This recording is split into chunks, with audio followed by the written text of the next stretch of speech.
Published, 2048 Eastern Standard Time, the 8th of June 2017. Updated, 2056 Eastern Standard Time, the 8th of June 2017. Norman 15 rating. Verdict, a compelling gem. An Israeli writer-director Joseph Cedar and Israeli funding thoroughly insulate this film against any charges of anti-Semitism, but nonetheless I can see why it might feed the errant ignorance and prejudice of those who believe Jews are motivated principally by acquiring money and influence.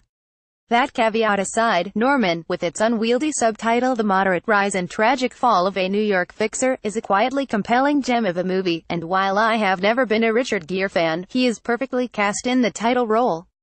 If he's ever given a finer performance than this, I haven't seen it. And while I have never been a Richard Gere fan, he is perfectly cast in the title role. If he's ever given a finer performance than this, I haven't seen it. Norman Oppenheimer's existence is all about networking and the hunt for business opportunities. It is his entire raison d'etre, with Cedar carefully revealing nothing of Norman's backstory or hinterland, except that he has a high-flying lawyer nephew Michael Sheen. We never see Norman at home or in an office. All he does, usually whilst riding the sidewalks of Manhattan, is develop and nurture contacts, with the guile and pushiness of a street peddler, but also an air of desperation.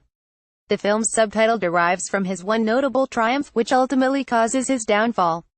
He worms his way into the confidence of an Israeli politician, Micah Eshel or Ashkenazi, in New York on a trade mission, by buying him a pair of $1,200 shoes.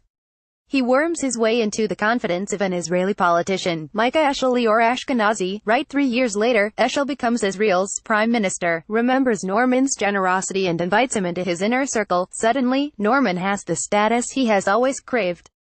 At last he's a somebody, a man with a world leader on speed dial. But when Eshel is investigated for corruption, Norman yearns to be a nobody again. A tip-top supporting cast also includes Steve Buscemi as Norman's rabbi, and Charlotte Gainsbourg as an Israeli investigator. But this is Gere's movie, as well as Cedar's. It is an impeccable piece of work.